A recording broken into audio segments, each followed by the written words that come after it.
Welcome back everyone. In the last video, we wrote our very first provider and used ConsumerWidget just enough to see the output on screen. We never really questioned it. We just used it and moved on. In this video, we are going to understand exactly what ConsumerWidget is, why it exists, and a mistake that silently kills performance in most Flutter apps.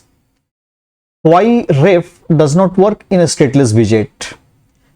Now that you know what a provider is, the first thing you want to do is read it inside a widget. So you try this. We create a widget, extends the StatelessWidget, and inside the build we are writing ref.watch name provider.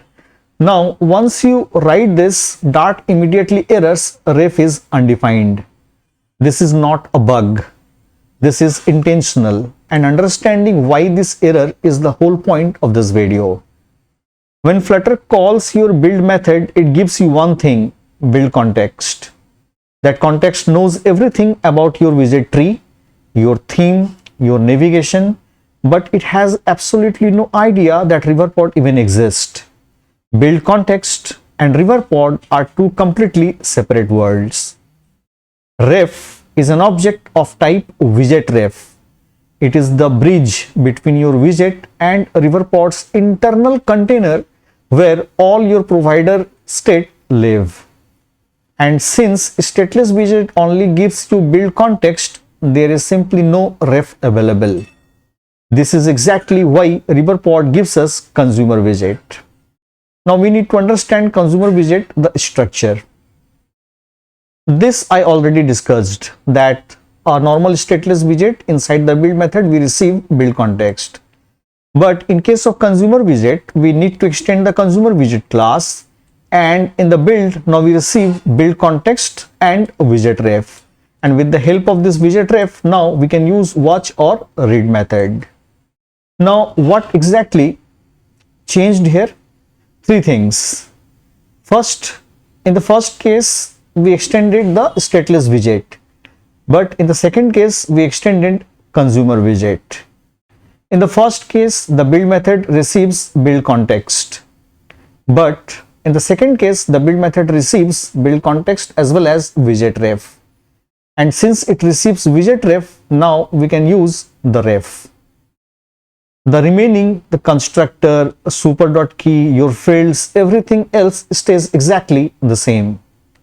Now when you call ref.watch name provider, your widget subscribes to that provider. The moment the provider's value changes, Flutter automatically rebuilds the widget with the new value. You don't manage that subscription. Riverpod handles it completely. Now how will you convert an existing StatelessWidget to ConsumerWidget? Let's see. Suppose we have this profile card which is extending the StatelessWidget.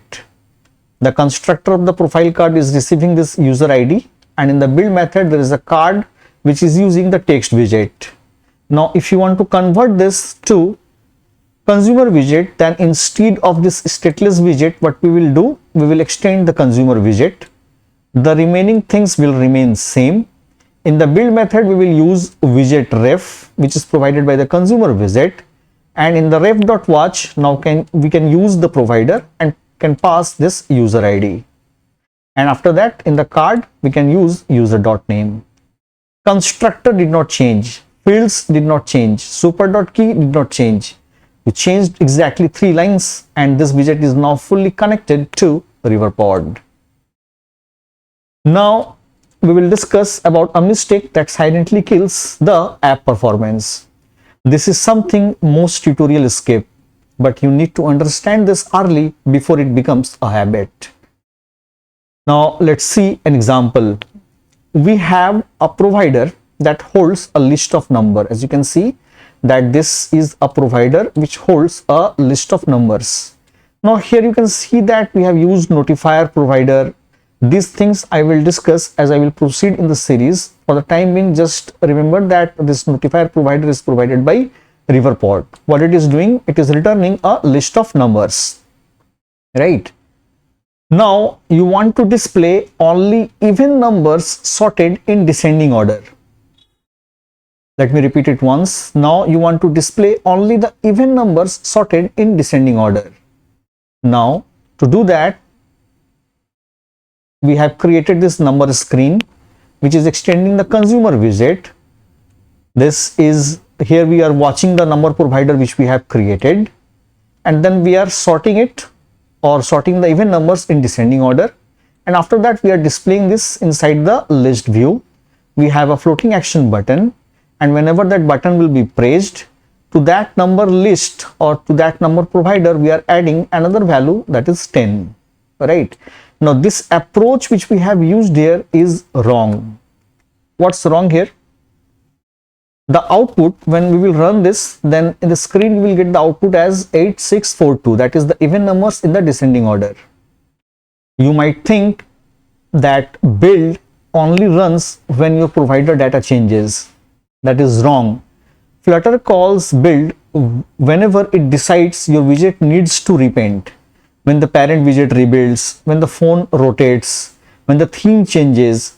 These have nothing to do with your number, but every single time build runs, that filter and sort runs again from scratch, even though your data is identical. On this 8 item you would not fill it, but suppose we have large items, then your UI will freeze. Now let's fix this in the right way. We will move the logic into its own provider. Now this is the correct approach. Here you can see this is the number provider. It is returning a list of numbers.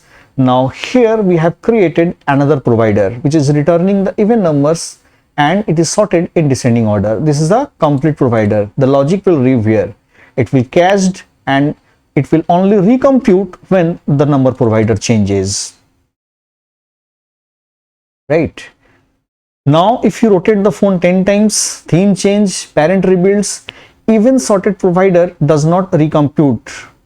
The even sorted provider does not recompute once because number provider did not change. Riverpod returns the cached result instantly. 0 work done. The moment you press that button and add a new number, only then does even sort provider recompute exactly once. That is the efficiency you want in production app. The rule is simple. Build reads from providers and return widgets. All logic belongs inside providers. If you ever see dot, where, sort, map or any kind of calculation inside build, that is your signal to move it into a provider. Now let me show you in Visual Studio the correct approach. Here you can see that I have created this number provider, the same thing which I have shown you in the notepad, and after that in the main.dart you can see that here I have used this provider scope, and this number screen I have created which is extending the consumer widget, and after that there is a floating action button, and whenever the button will be pressed, at that time we will add a new number to the number provider which we have created. Now if we run this,